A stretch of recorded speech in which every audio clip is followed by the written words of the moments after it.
boom, boom, boom, bop, bam. The type I'm on you wouldn't understand. The type of skits I'm on you wouldn't understand. So as you might be able to tell, I have some brand spanking new parts on my Santa Cruz Chameleon right now. And in this video, I'm gonna tell you about these components because these are probably the most bang for your buck components that you can get online right now. They're super, super sick. I'm gonna tell you how we kind of came to find these components. And I'm also gonna tell you each little kind of detail about these components so you know if you wanna buy these for yourself. So these components are from 50/50. And if you haven't heard about them, you will know everything about them by the end of this video. They actually sent us these components a while ago, and we kind of told them, hey, there's no guarantee we're gonna put these on our YouTube channel, but if we really like these products, we will share them with our YouTube audience, you guys. And it turns out we actually ended up really liking these products. So that's why you're seeing these products still on my bike, and I'm sharing them with you so you can get these awesome deals and also, you know, try out these components for yourself. So I got a set of grips, handlebars, stem, a top cap, and the pedals. So these are very detailed parts. I'm gonna go over all the specs and what I like about each particular part in this video. I'm also gonna show you some test ride footage as well. So yeah, let's get into it. Bro, it is December right now, and we got 60-degree weather. This is crazy. Out testing out the new 50/50 components. Wanted to come here because this place has a good mix of what I built this bike for. I built it for mountain biking, obviously, but also I wanted fast rolling tires so it'd be good for jumps, bump tracks, which we're at the jumps right now. And I also wanted it to be good for riding rail trail too.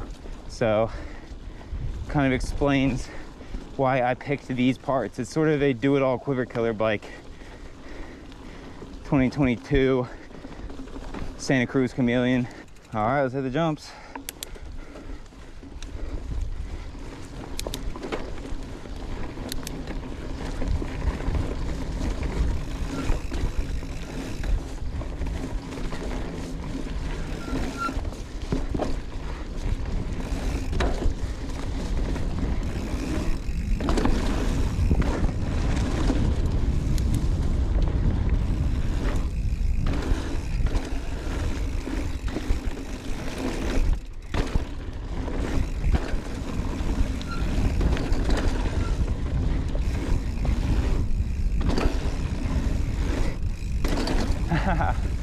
Nice.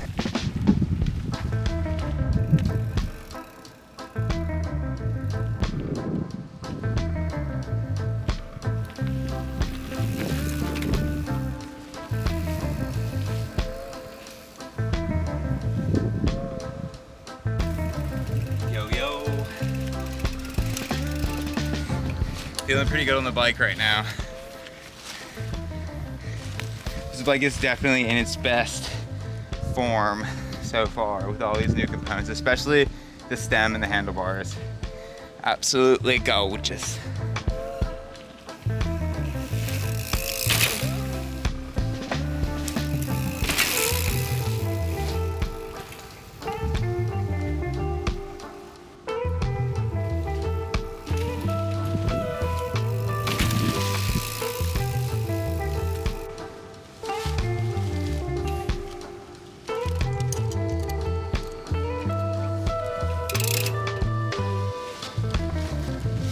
So I'm really stoked to finally have this bike set up like I always wanted, with the shorter stem. Oh, excuse me, I can't really talk, out of breath. With the shorter stem and the riser bars, make it feel more like a dirt jumper. Make it a little nicer for stuff like this. Leaning a little bit farther back on the bike, makes it like super poppy and playful. Pair that with the short chain stays, got a very nice jumping bike. Pair that with the hardtail, double up, Okay, so we're gonna go through each component. I'm gonna tell you everything about them. So let's start with the grips since they're at the end of the bars here. So these grips are a little bit thicker than what I typically run on my bikes. I do like a nice long grip because I like to be able to kind of move my hands around if I'm trying to do like one-handers or tricks or something like that. So I do like how long they are. but they are a little bit thicker, which is actually really nice for longer rides. And if that's a kind of grip that you like, you'll definitely love these grips because they're super tacky. Even without gloves right now, you can kind of hear if you get a little bit close. We put the microphone there. There's kind of that like tacky feeling to them, which is really nice. So if you ride gloveless or with gloves, they're gonna be super, super grippy, and they look really nice as well. I feel like the pattern on them is super sick. So moving down the bike, the next thing we'll talk about is these handlebars. And these handlebars might actually be my favorite part of this build right now. And that is because these handlebars are riser handlebars. So typically handlebars will be in like a 20 to 30 mil rise range. These ones right here actually 38 mil rise. So what that's gonna do is it's gonna put you farther back and kind of up on the bike.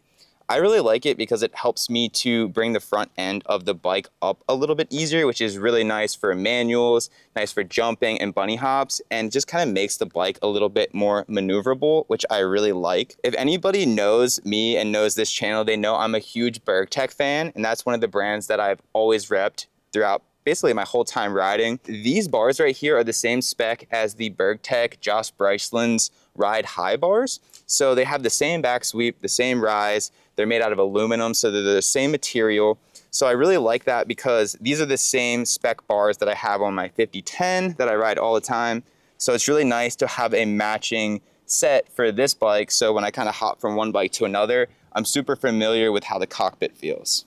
So another thing to note about these handlebars is that they have a 35 millimeter clamp diameter. So what that means is they are the thickest bars that they make for basically mountain bike standards. So that's basically where the stem clamps onto the bars. It's super, super thick. So it's gonna have a really nice, sturdy kind of enduro and downhill feel to them, which even though this is a hardtail, I want to take this bike on jumps. I want to ride it really hard, even do some like urban free ride with it. So it's really nice having the peace of mind that I have some super sturdy handlebars on this bike. So in addition to this riding footage, we also got some B-roll from Rockburn Skills Park, which has some bigger jumps. So it kind of gives you a better idea of what this bike is like on some gnarlier stuff.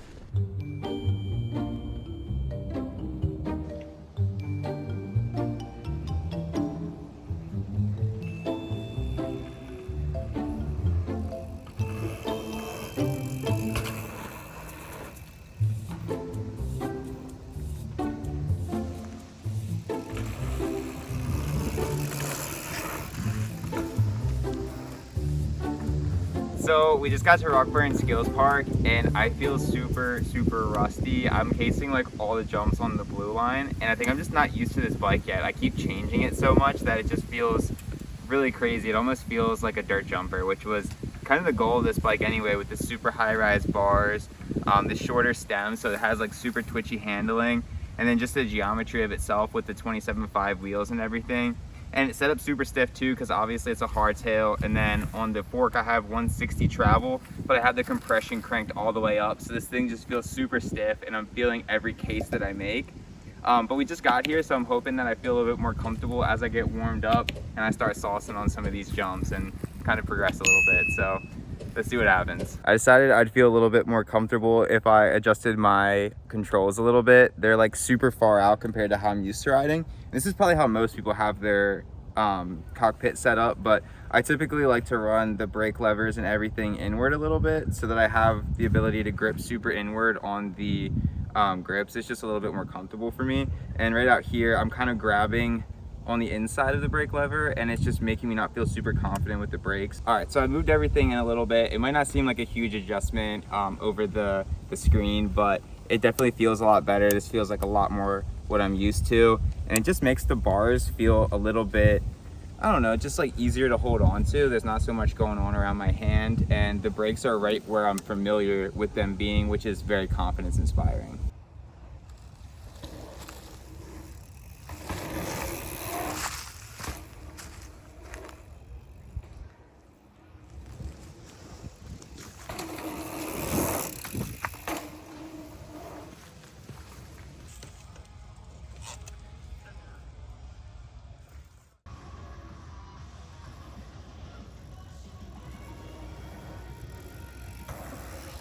Yeah.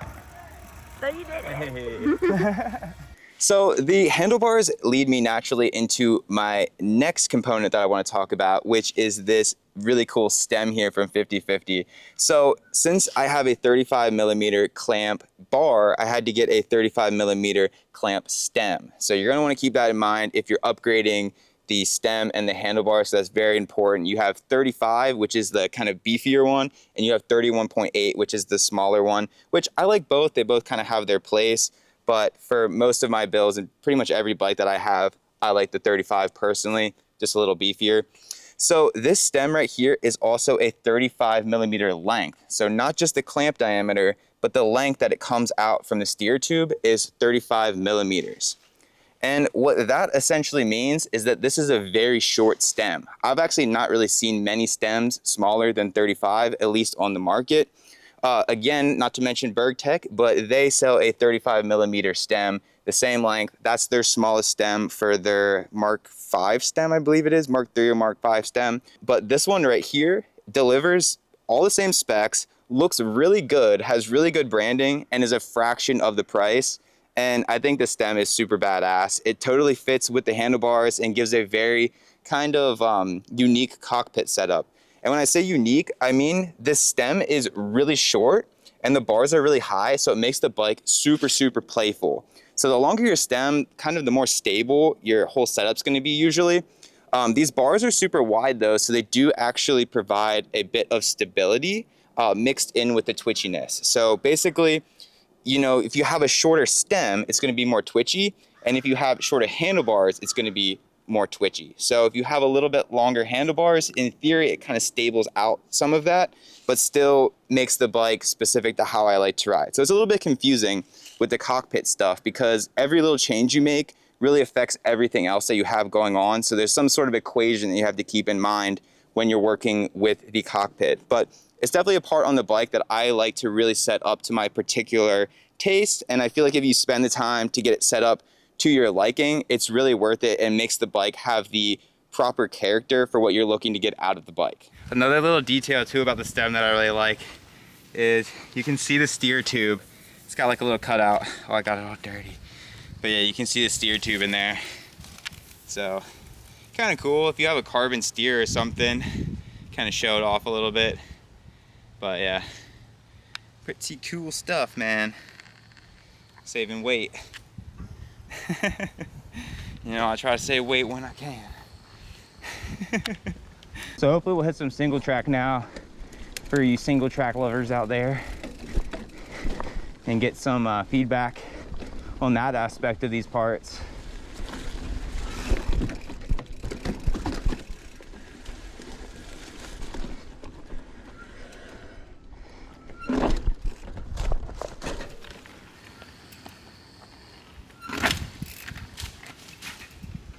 Alright, slipped down into a little hole though, which was fine, so that definitely startled me a little bit.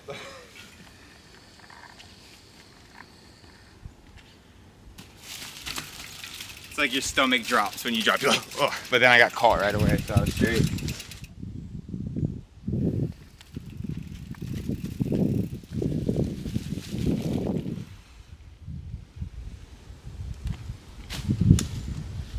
Didn't carry enough with me that time. Going a little too slow.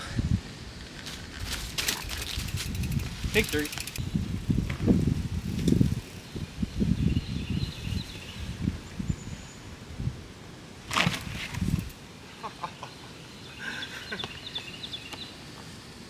The rotor okay? Yeah, it's okay.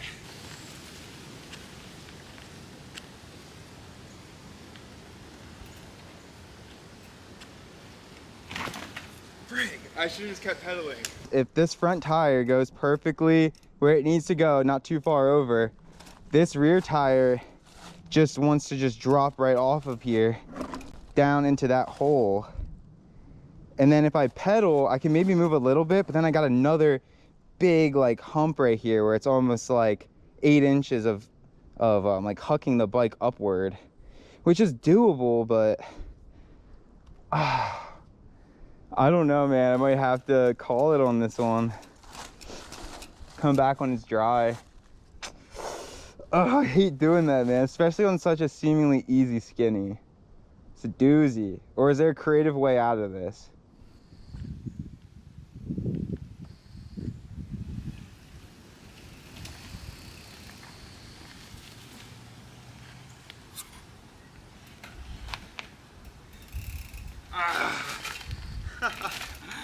Oh man, come on, dude.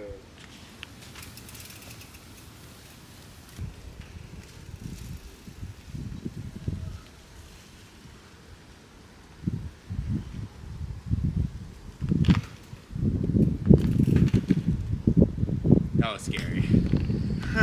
I like almost couldn't get off because I knew the tire was gonna slip any second. Dude. I don't even think that's possible because I would have to pivot from right here. Like right here.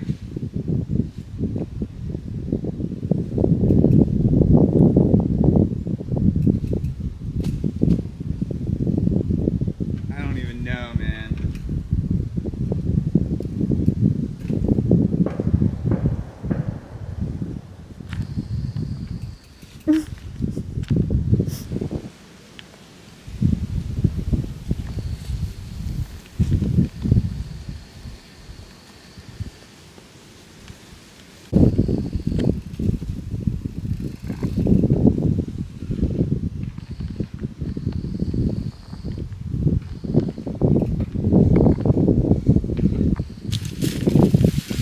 Alright, we're done.